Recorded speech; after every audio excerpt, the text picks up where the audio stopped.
Back on HQ with a look at your NFC playoff picture. Yes, updated with the Lions pulling off a win, now matching 14-2 records with the Vikings. With that, the Vikings drop down to that 5 seed. The Lions in the 1 that is for now. Head-to-head they'll go in Week 18 in the Motor City. The winner, your 1 seed. The hats and the T-shirts, the bye, and home field. Here to dive into that and more, Bryant McFadden, Ryan Wilson, still working. Fellas, this is going to be a good one. This is playoff football just a week early between what could be the 2 best teams of the NFC. I know Philadelphia has something to say, but let's stay locked in on that NFC North matchup, Mac. Your eyes go where as you ponder what that could be a week from now? The quarterback play for me. When you look at what happened Monday night in San Francisco, what led to the Detroit Lions winning the ball game was their quarterback, Jared Goff, outplayed the opposing quarterback in Brock Purdy.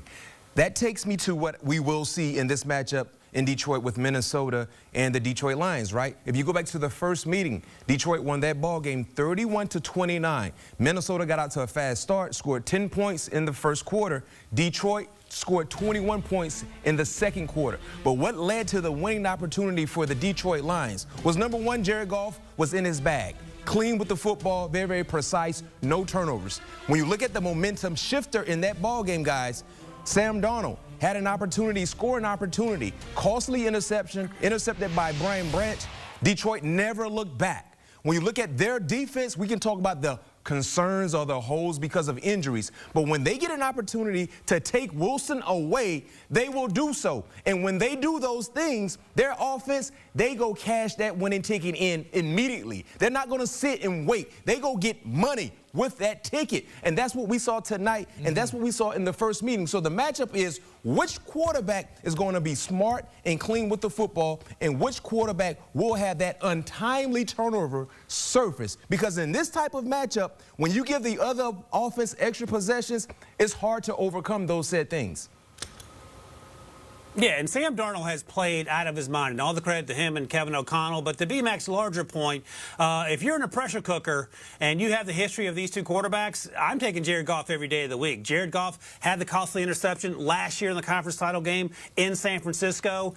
He very rarely makes mistakes. He's been in those situations throughout his career. Sam Darnold is having a great trip to Fantasy Island this year. We'll see how the story ends. But if you told me that he had some missteps in terms of turnovers next week, I could certainly buy it. The other issue is this, and we know that Brian Flores is going to be dialing up pressures. I think they sacked Goff 4 times last game back in Week 7. But Sam Darnold was sacked 4 times as well. But with all the injuries on the defense, and we saw a lack of pressure for most of the night tonight against San Francisco for Aaron Glenn's crew, how are they going to make Sam Darnold uncomfortable? Now, Kirby Joseph has another game. Okay, I can buy that. But they have to find ways to get him off his spot, to make him see ghosts, as he once said famously several years ago. But as you noted, B-Mac, these teams know each other because they played each other all the time over the years. And I think that it comes down to something that you just said, and that, you know, it's not necessarily unique, but the guy who takes care of the ball the best has the best chance to win. And right now, I feel pretty good about Jared Goff's chances. That's a great point there for Darnold, that 6'4" mountain of a man when standing in a clean pocket. He's been almost perfect this season. It's when effective, taken off the spot, that he does make that occasional mistake. And as you said, Mac, a mistake that Detroit is certainly going to make you pay for. We'll see what it looks like when it hits ground, but is there a matchup within the matchup? I mean, we got premier wide receivers on both sides of this one. We got running backs who are toting the rock. We've got everything in this matchup. Where do your eyes go when you're looking at, beyond the quarterbacks, what might decide this game? Of course, the wide receivers could be a premier matchup. It will be a premier matchup when you look at the 2 wide receivers for the Detroit Lions, J-Mo and Amon-Ra St. Brown, Jordan Addison and Justin Jefferson. But what about the tight end matchup as well? T.J. Hawkins and Sam Laporta. These are 5-star matchups that we will highlight. I wonder why these teams are here, huh? Exactly. So when you look at the 5-star matchups, I mean, you can pick and choose which matchup could be the deciding factor. But let's go back to the 90s era of football, when running backs were overly important, when running backs were the featured aspect of the said offenses, right?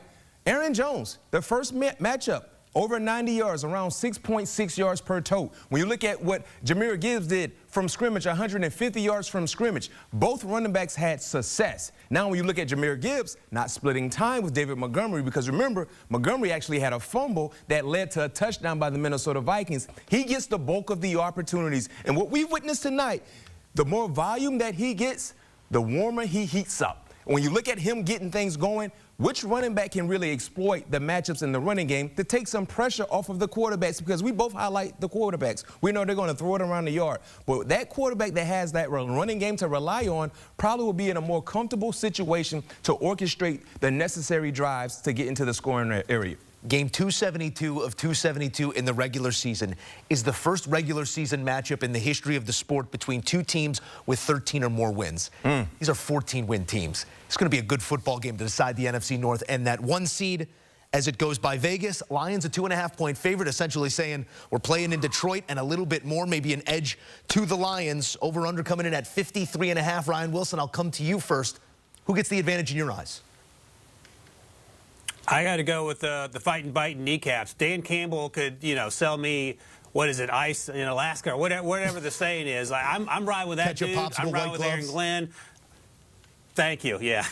I was struggling for that one. I'm riding with Ben Johnson, and I'm riding with Jared Goff, because Jared Goff is a fantastic story. We thought he got the short end of the stick when they shipped him from L.A. to the wasteland that was at the time the Detroit Lions. Jared Goff is winning at life. I want to be riding with that guy. I'm going for the Lions here. Man, this is a tough one for me. I mean, I could change between now and Sunday night, but if you're twisting my arm right now, I think I side the opposite direction. I go with Minnesota, primarily because their defense is healthier. And I feel like at some point in time, all the injuries that we've talked about with the Detroit Lions, all the backup players that are filling in for significant starters, it's going to surface. And usually it surfaces in January like football, when the playoffs are either already in place or when they're right around the corner. And the team they're playing against is a playoff caliber team with championship aspirations. They got let off the hook tonight because, let's keep it real, San Francisco, they're not really that good. They're not. They're below 500. But when you're playing against a better team, they will not let you off the hook. And I think this is the moment for Sam Darnold to show to the entire football world, I am who you've seen me to be the entire season, which is a go-getter, a guy that can make plays, and B-Flow will have some things in place to kind of get Jared Goff off his mark. So give me Minnesota getting the points. All right, you reserve your right to change your pick. I can, but right now, we still got plenty of time between now and that final game of the regular season on Sunday Night Football. So we take a look now at the focus of the San Francisco 49ers, mathematical elimination. Usually this time of year that is, we are talking about a team that's of the ilk of a Super Bowl contender. We are talking about the 11th overall pick in this upcoming draft, sitting at 6-10, and underlining it all is Brock Purdy and those pending negotiations. He does have 1 year left on that rookie deal at $1.1 million, but the money's going to change thereafter. And how does that change the roster construction? For that, we go to our draft expert, Ryan Wilson. You see 11, that's an opportunity. And as we talked about throughout this game, it's been hit or miss when given those big opportunities for John Lynch with a premium pick. What does he do this year? The quarterback's going to be long gone. They don't have to worry about that. Don't trade up, whatever you do, John Lynch. And, guys, I'm going to give you three names. And B-Mac and Joe, tell me which one you think makes the most sense. We heard him talk about during the telecast. Dre Greenlaw's battled injuries. He's so important to what they do next to Fred Warner. Maybe Jalen Walker, the linebacker / edge rusher out of Georgia. That could be an option at number 11. Maybe Will Johnson, the offensive tackle, the left tackle out of LSU. Trent Williams can't stay healthy. He's north of 35 years old. And if your future doesn't involve Trent Williams on that salary, you need to have a plan B. And finally, B-Mac might go in this direction. Cornerback out of Michigan, Will Johnson. They have about 4 or 5 defensive backs up for free agency. They re-upped Diamador Lenore, which was a great move. But if Will Johnson is there, that could be another option. B-Mac, Joe Musso, you're John Lynch. What makes the 49ers best in 2025? Offensive line. Door number 2. Offensive line. If you're paying quarterback, offensive line. Don't overthink it. Protect them. Yeah. Ryan Wilson, we appreciate that insight. You also reserve your right to change it, which I'm sure between now and April, we'll see plenty of permutations. It's always a pleasure. We'll see plenty more of Ryan Wilson in the weeks to come. And you could see him on With the First Pick. He and Rick Spielman breaking down all the latest in the world of draft, the future of your franchise, just one pick away. Download, subscribe, and enjoy With the First Pick.